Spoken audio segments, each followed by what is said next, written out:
So I decided to make a book nook of an evil wizard opening a dark portal in his creepy basement. Thing is, I need to make it as cheap as possible. Not like in a challenge kind of way, but in an I need to eat kind of way. In order to create this spooky dungeon vibe, I wanted to cover all the walls with bricks. So I cut out some foam.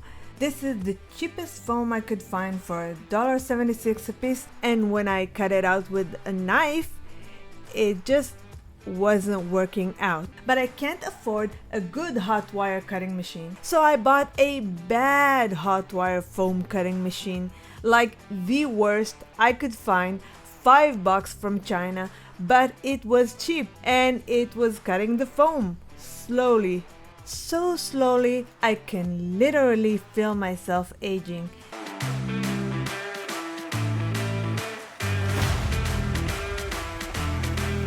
Okay, so after 2 days of foam cutting, I finally have what I think is enough bricks. And I'm gonna glue them to the side walls with some wood glue.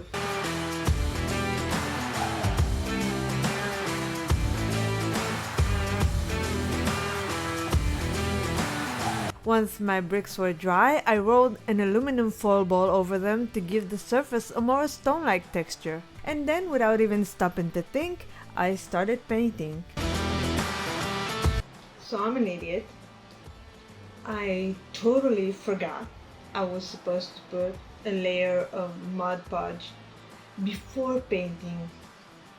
And I only realized this after finishing painting the entire wall.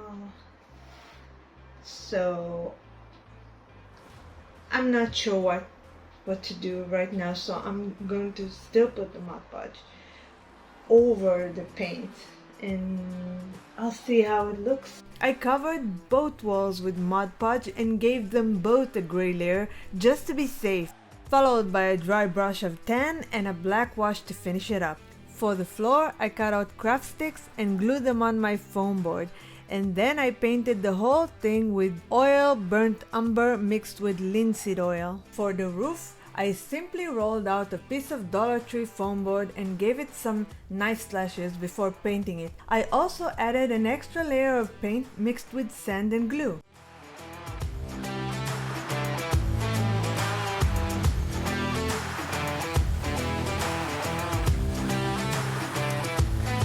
As a result, we did get a nicely textured roof, but it has a massive curve. To straighten it out, I sprayed it with a little water and pressed it between two pieces of wood overnight. So I do have a silicone round mold from when I made the well. When I work with resin, I mostly just want to get it over with. Like every task that involves wearing a mask, I just get claustrophobic in it. That's probably why I started adding colors to the mix without thinking it through, because the moment I pour the resin into the mold, all those pretty little swirls I'm making would just get mixed up. Luckily, I caught myself just in time to fix this mistake.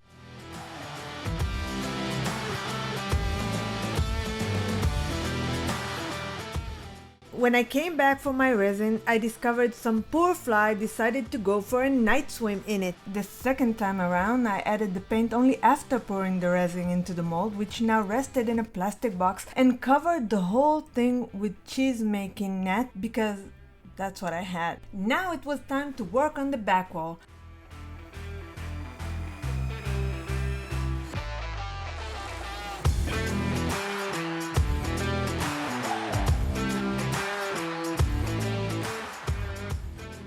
It looks like I forgot to press record while connecting the portal into the back wall. So here's a quick recap for you. I shoved the thing into the back wall, I filled all the gaps with air dry clay, I painted the air dry clay gray, and then I glued some glitter around the edges. I cut out the screw-on part from a box of crackers and glued it to the back of my portal. Then I attached my lights to a round piece of foam board and stuffed it inside the lid. I added white PVC to diffuse the light. Now that the structure is pretty much done, it's time for some inner design. I collected some stuff around my house to try and give this dungeon a little bit of character.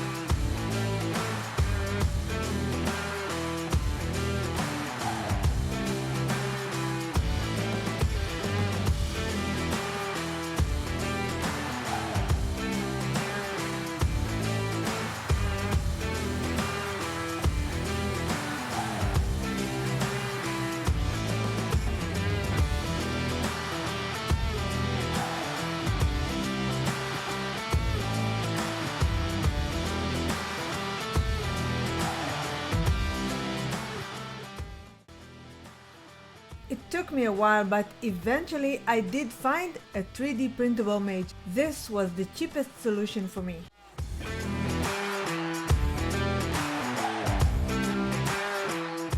I went ahead and 3D printed some legs for my table because the legs I tried to make were way too ugly. Oh, and also a tiny potion bottle because it was right there in the bundle. After arranging all the things I made in a way that I feel good about, I glued them into place.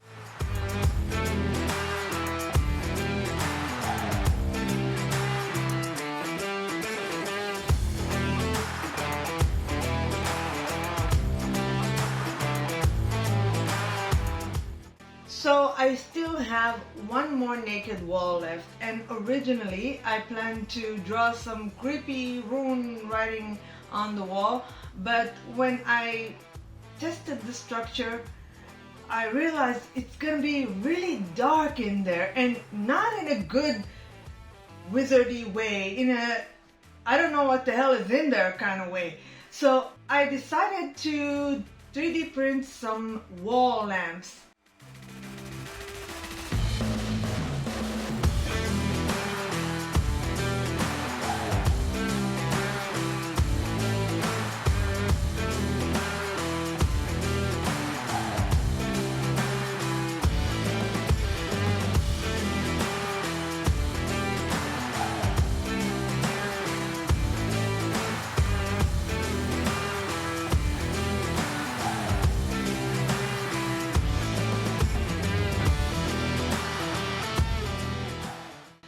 Basically, my book nook is ready, but there's only one tiny problem. All the exposed wires and the hot glue and the ugly edges. The outside looks horrible. So now we need to beautify the outside. So I'm going to make some front panels and a case to slide it in there. For the front panel, I used a cable management canal from a hardware store. That cost me about $3.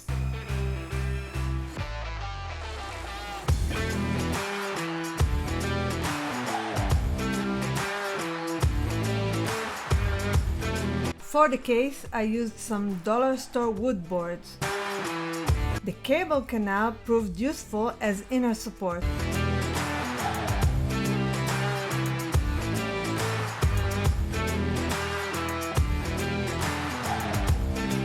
This is it! The final piece of this book nook is ready to be connected.